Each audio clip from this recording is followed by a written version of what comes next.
Welcome to another episode of the Voices for Voices TV show and podcast. I am your host, founder, and executive director of Voices for Voices, Justin Allen Hayes. Thank you for joining us, whether you're joining us here in the United States or in 55 additional countries, 700 cities across the world. Thank you for the love and support you've given us and allow us to share stories, voices, especially with the guests that we have today. And so we are continuing on the just the writing and author, diving deep with another author and illustrator. So we'll just we'll jump right in. So she is a pastor's kid, an amateur illustrator.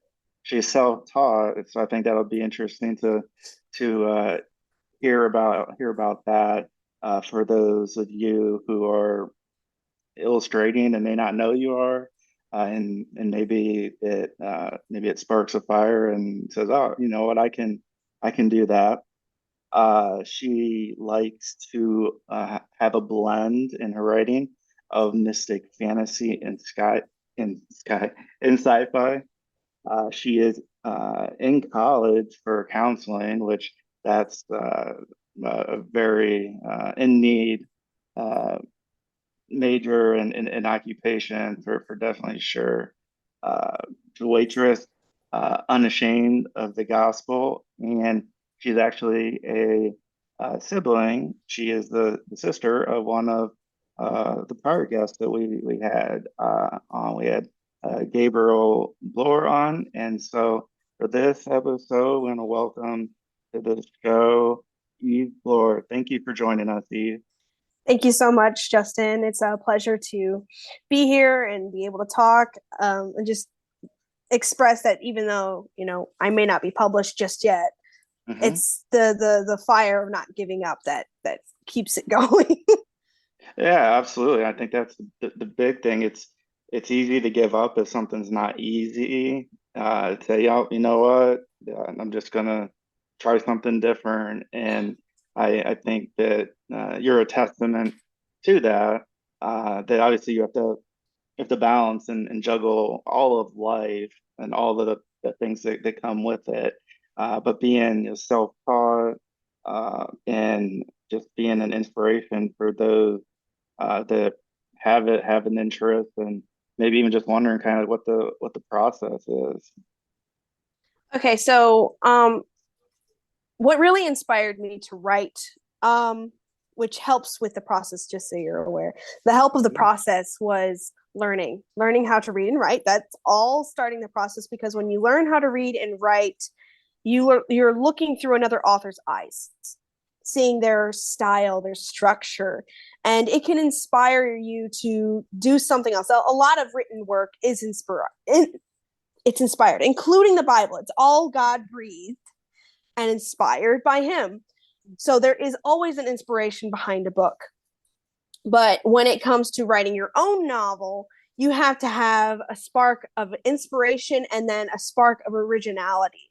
And you the big thing that I've learned as an author about the process is don't worry about the process. Don't worry, oh, I have to get this done and I have to get that done and I have to get this. Worry about the flow of your story and is it good?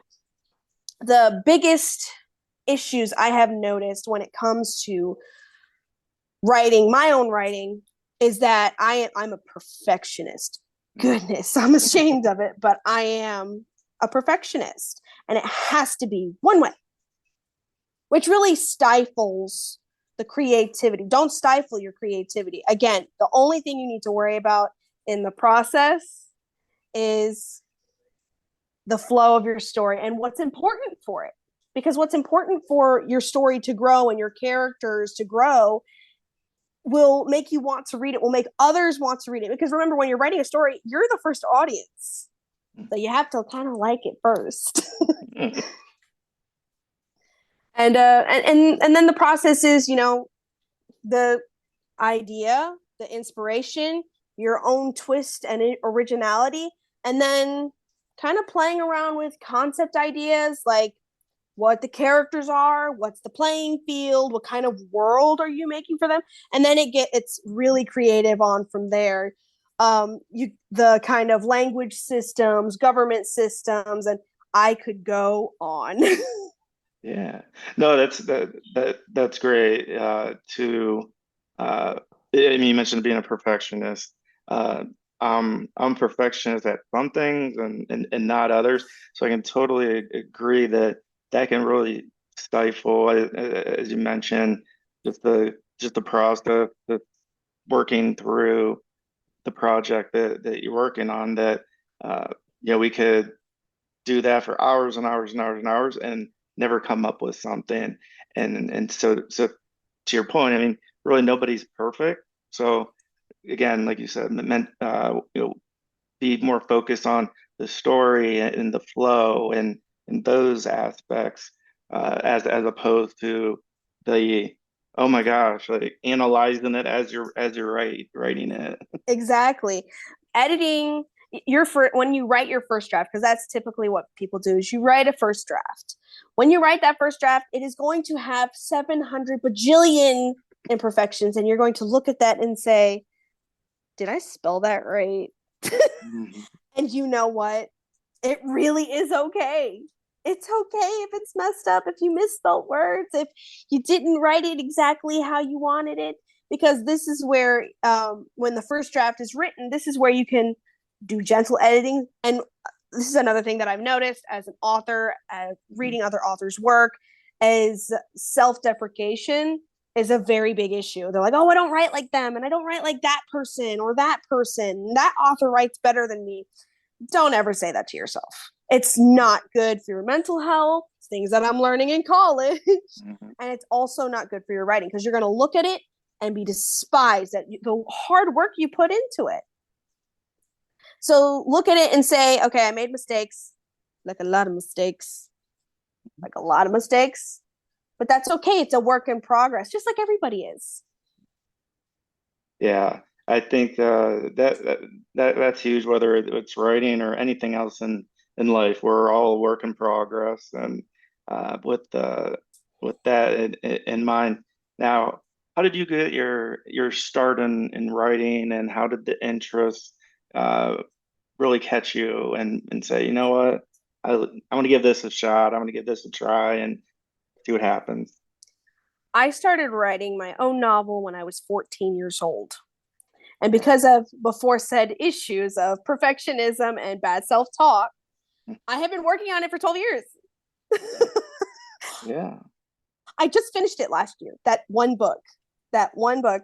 Mm. It was inspired by. Have you heard of Hero Factory? Lego Yes. Hero Factory. Hmm. Do you remember Nex I from do. Lego Hero Factory? I loved Nex. He was my favorite, and I was like, oh, I love the character. I love the humor. I just like the design of his character. Okay, so I like that character. I'm like, gosh, I want to write my own hero story. So I started writing my own hero story, and instead of robots that you build and whatever, it's an actual alien race that's halfway across the galaxy. And I simplified the math for how they get around, um, with time zones. You Mhm. travel the galaxy like you would time zones, Mhm. which honestly makes sense since the galaxy shaped like a clock. So made sense to me at the time, still does. And I just finished it last year, December. Okay. I haven't finished the editing process, but it's finished. It's a really epic story of my story, really, of Mhm. trying to find who you are after realizing everything that you thought you knew wasn't this what reality was, and having to come to terms with it. And I'm sure that your your education and counseling, I'm sure that plays a big part in that. As we kind of look back in the past of things we've done, experiences, and going, oh, okay, and then we see life kind of, I don't say tilted, but more the 180 degree of like kind of like what life really life really is, and like, oh, okay, here are things that are happening, and to your earlier point, for authors, illustrators, not to be hung up on time, because I think sometimes, or maybe a lot of times, individuals have in their mind like, oh, this is going to take me a year or a month or whatever the time may be. And if we put limitations on it, then we're really limiting uh, what our work can be. Exactly. And that's another thing that I noticed as I progressed in the story, because I have so many drafts of this book, this one book, so many drafts. I think I have about 27 drafts. And I'm not even exaggerating, because it had to be perfect.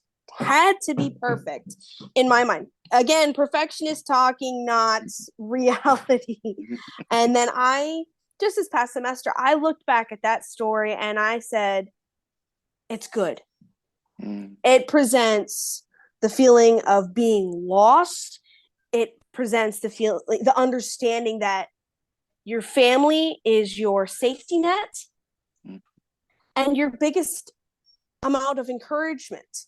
And even if there's things that they have never told you that they now tell you, not because they didn't trust you, but because you didn't understand, you have a better appreciation for their protecting your innocence. Mm. And true flair when it comes to writing the main character. I wrote in first person, and Okay. I'm saying, yeah. So the story is very first person through his eyes, but it's really, he's very sarcastic. Mm. That is unfortunately my major trait. A lot of the sarcasm I think of, I don't say out loud. So especially in the first couple of chapters you read, and it's like sarcasm 101, and I look back and read it and I'm like, that's hilarious. And I've had a few people, because I'm in a writers group, so they kind of give you feedback and all that, and that's another thing that you need in the part of the process to help encourage you, because a lot of times, I know for my group, we don't allow bad self-talk. We Mm. don't say, oh, it's bad, it's this needs to be tweaked here and that needs to be tweaked there, and I think you misspelled this, so I don't know what this is, or are you trying to say this word, and hey, I think this scene would flow a little bit better if it was like this. That is positive feedback. And when you put it in for a critique, is what we call it. Constructive criticism is never easy, but I have learned that better to have honest criticism, constructive criticism, than have flattery. I'm a very honest person. I don't like people sucking up to me at Mm. all. It's fake. Yeah. And you want your stories, although it is a story, you want it to feel real. So the feelings have to be real. The expressions have to be real. And that's one of the things that I have done. Yeah. And then that obviously helps. I say, because right, you said you got to be a fan, you got to believe, you got to have the passion before another person, other readers Oh are, yeah.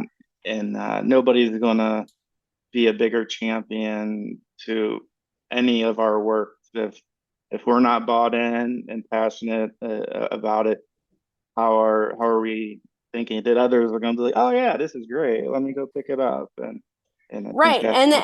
And then, a lot of people have that writers support group, and others have family. I have both. And now we say spitballing all the time. It's just bouncing ideas. Hey, Mhm. what would be the result for this? What would be the result for that? There are so many searches that I've done on the internet that make it look creepy, but it's not meant to be, because Yeah. you're trying to understand anatomy. Anatomy is very important when it comes to writing a story. You're trying to understand the physiology of a human being, or what would be a counter physiology of a half human being and a half alien. An alien that is physically twice as strong, physically typically a little bit taller than human beings, and a lot meaner at times.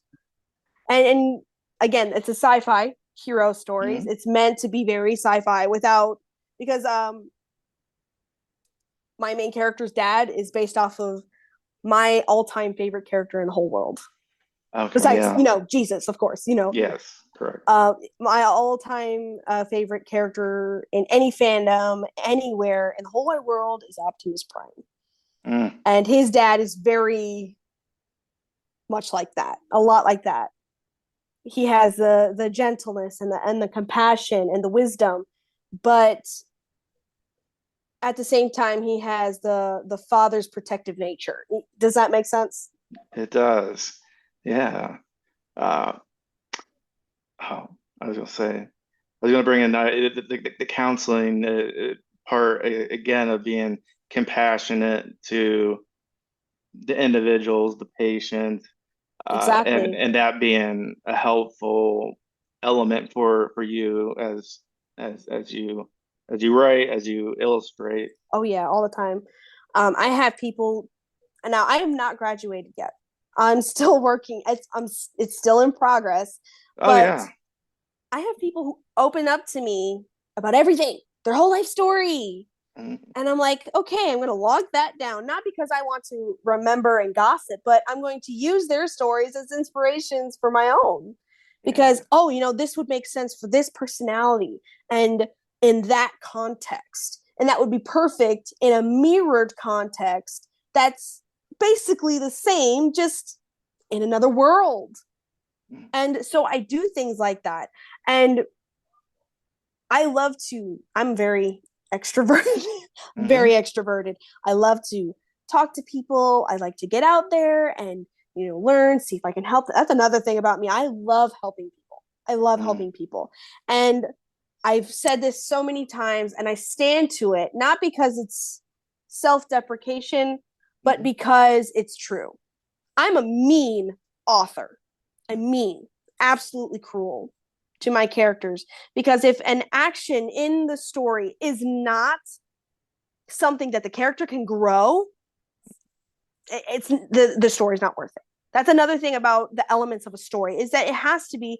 You have to ask yourself, why is this happening to the character? Is it going to benefit their character? Is it going to grow them? Is it going to make them more like Christ, basically? Because I write Christian fiction. I'm not going to write a non-Christian Mm, fiction. It has to reflect Christ. It has to have a biblical foundation and it has to point back to God. It has to point back that the foundation has to be growing that person to be more like God and that they'll stumble, they'll fall, but they'll mm-hmm. honestly get up and they'll say, I'm going to learn from this and I'm not going to be crushed by it. Or if they are crushed by it, I'm going to learn from this and I'm not going to let myself be defeated again by it. Does that make sense? It really That's does. Yeah. and Yeah. I've noticed so many authors. I've met so many people who are like, I couldn't write a book Mm, like you can. And I say, well, why can't you? And they're like, well, you're so imaginative. I said, but you have an imagination too. All it mm-hmm. takes is what if once Mm-hmm. upon a time. That's all it takes. And then you can spin off from there and create this whole world. And they're like, well, I can't do that. I'm like, well, what can you do? Oh, I just like stories that are monotonous. Something like I don't know if you've ever seen The Secret Life of Walter Mitty. Mm-hmm. Yes. They like stuff like that. And they're like, but Okay. those are boring to most audiences. I said, are you kidding? I've read the book and I've watched the movie. It went from monotonous into an adventure. And the thing that made it not monotonous is because of his imagination. Imagine Mm, yourself as Walter Mitty. What would you create? What are the adventures you'd make? And it all has to have a purpose because if it has a purpose, it's not worth reading. absolutely. Uh, yeah, maybe we shift over to the illustrating side of things. Yeah, So, absolutely. you're self-taught, and I see a background. Is that the cover photo or No, that is something I made on Midjourney. okay? Yeah. Can you maybe talk Yeah, about like that process and how it might be relatable to the writing part and how it might be different? I actually started drawing around. I've been drawing since I was a little girl. I've been drawing Okay. since I was maybe 5, Okay. and what really got me into illustrating was when I turned 14. This all happened Okay. when I turned 14, right about the same time I got called. to be Mhm. a counselor. I at first it was a calling to be a missionary, and I'm thinking, oh, a missionary, they go out to the world. And then I started realizing that call was to be the missionary at home, Mm. your Jerusalem, basically your local community, and that local community needs Christ-like love as much as everybody else. And one of the things I started seeing as I was drawing and I started perfecting, I got this comic drawing thing. So Oh, I was cool. like, oh, I want to learn how to do that. And I started deep diving into the structures. And then I'm at this point now that I've noticed that, because again, I took anatomy. I know the Mhm. physique, the physical structures. I still struggle with certain areas. Of course, everybody will. And I'm never going to Mhm. perfect it because I'm not perfect. And it is Mhm. okay. Yeah. It is okay. Um, but it's understanding the muscle structures and understanding that each muscle structure, each facial structure and facial expression and movement of the body, when you're drawing it, each structure you draw, each plant, it is a representation of you seeing the beauty in it, Yeah. that it was fearfully and wonderfully made with a God that said it's good. Mm. Every drawing when I make a drawing, an illustration, I always keep that in mind, that no matter what I'm drawing, it's Mhm. to honor and glorify God. All of it has to honor and glorify him. Otherwise, I'm nothing. And I don't say that to be mean. I am nothing without him and everything with him.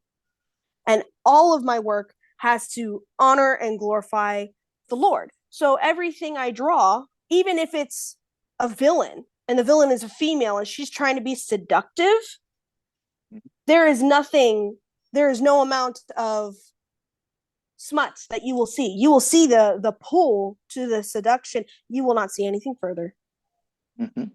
because I believe, as the Bible says, that every temptation known to man has been given a way out. And that Mhm. way out is knowing there is, it's a facade. It's fake. It's not real. And the real is because fake, I've always been shown this, is that fake beauty is skin deep. Real Mhm. beauty is soul deep. Oh, yeah. I like that. So when I look at somebody and I'm thinking, oh, wow, I like their, I don't just look at faces. I do love looking Mhm. at faces because I love to draw faces. But I Mhm. look at people and I'm like, I like how the geometry of their chin works. Mhm. Because again, geometry is written math, drawn Mhm. math. It's math I use practically all the time. Mhm. Mhm. um, I couldn't pass, I hardly passed algebra. Oh yeah, it takes me back to rough times. I hate algebra, but geometry makes sense. Makes a ton of sense. Just like your head, when you're drawing a head, super easy, is an oblong circle, a triangle, and a line. That's literally all it is. Because if I can show you Uh-huh. the circle, which is the head, it's not even a perfect circle, it's an oval. And then Yeah. the line, Mm. it creates the jawline, it creates the head. And when you see the basic shapes, and then, okay, I see the basic shapes. Now, where does the line of the eye go? Well, if you look, the line of the eye goes halfway through the circle. Oh And yeah. then the way it lines up, I've noticed this with every drawing book, because I have read so many, every drawing book, every instruction manual you can think of. I have looked at them Mm. all, and it's the same basic premise, basic shapes that you then add details as you go Mhm. along. And it's okay if you make mistakes, because especially if you're using pencil, all it takes is a Oh little yeah. bit of a, yeah, all you have to do is erase it a little bit and make sure your pressure is gentle. That's another feature when it comes to illustrating, is that when you're Mm. working on the product, not to be harsh on the paper, because when you ink, because I do freehand, I do not use computer. Okay, I I was can't, wondering. it doesn't feel right on a computer. Mm-hmm. It doesn't feel right at all. It feels so weird. Mm. And because I can't feel the paper, Yeah. it doesn't have that papery feel. It doesn't feel like I'm actually drawing on anything because my screen is way too smooth. I Mhm. like I can tell the gauge of the page and how it's going to hold the ink, the pencil, because I use watercolor pens. Oh, cool. Yeah, I use watercolor pens for like coloring the pictures in. I love Mhm. doing that too. And I always feel before I ever buy a book to do my illustrations in, I always feel the paper. If it's really, really smooth, that means it's really good for pencil. If it's a little bit on the rougher edge, it's good for something more robust. Like if you're going to do charcoal or a lot of graph, Mm, I usually go for a little bit heavier paper. okay. Um, and then I like to use really, really thick paper, like watercolor paper. That has a thicker gauge too, and it absorbs a lot of water. Which Hmm. is very important when you're doing a watercolor painting out of pens that are watercolor. And I have so much art supplies. It's not even funny. It's Hmm. hilarious. Yeah, and I think that's important, and I don't think talked about uh, very much is sort of the illustrator. Like you just mentioned the different types of paper, how those are important for pencil, pen, watercolors. That Exactly. Not a lot of people people might skip notice right over that. that. Yeah, yeah. Well, so we have just a couple minutes left. Hold on. Okay,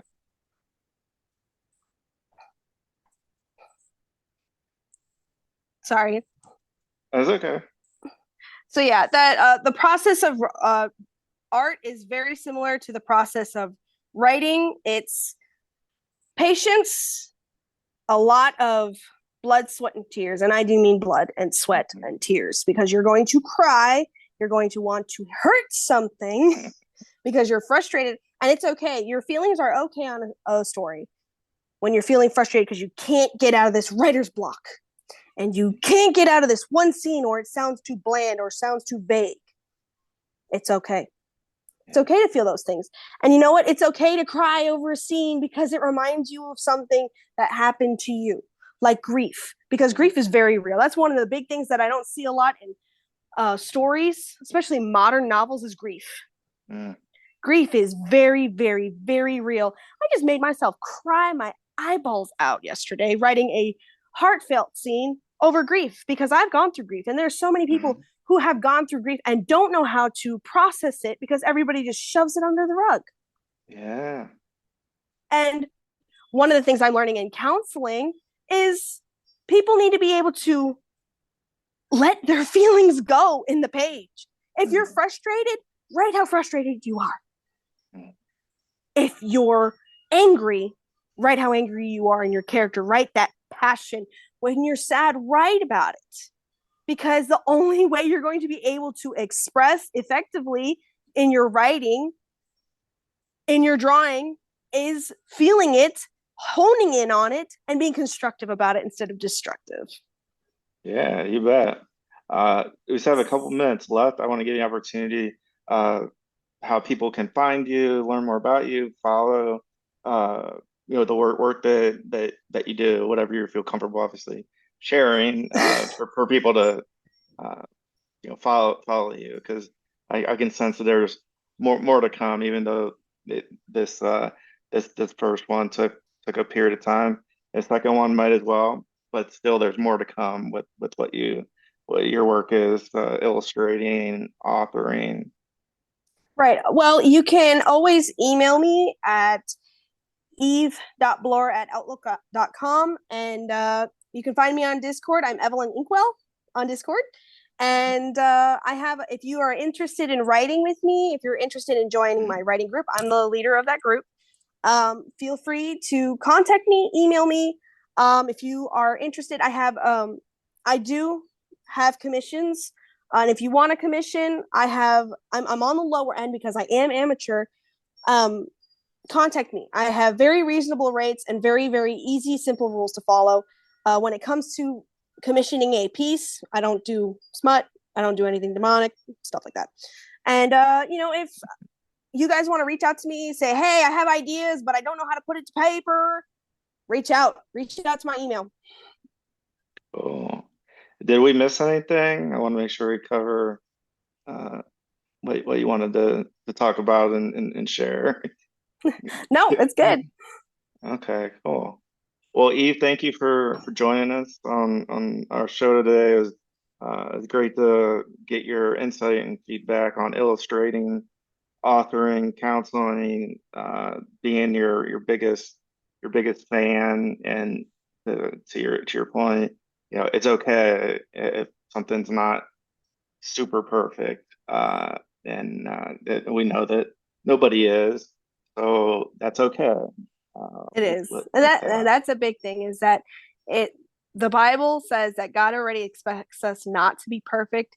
So when it comes the my last thing that I will say to Yeah, your listeners is that when you do something, I'm going to bring you to one of my favorite Bible verses. It's my life verse.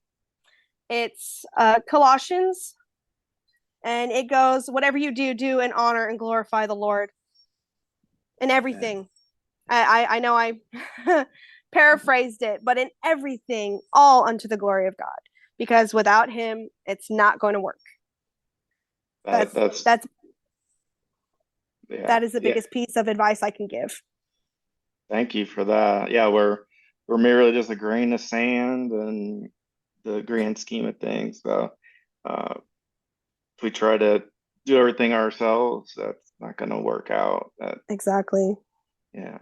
Well, Eve, thank you so much for joining us. Uh, we're grateful that you took time out of your day to share your experience, your expertise in inspiring people all across the world. So thank you for joining us. Thank you. You're welcome.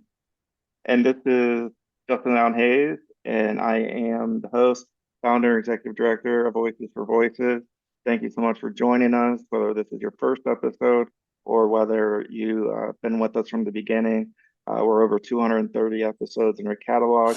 We're going to be hitting 300 total in studio, remote out of studio by the end of calendar year 2025. We have uh, some uh, some great things going on with the organization, and we just want to thank everybody, especially Eve, for joining us on this episode because there's a lot to take in and a lot to be inspired by.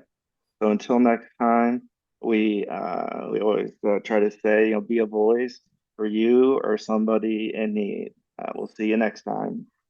Bye.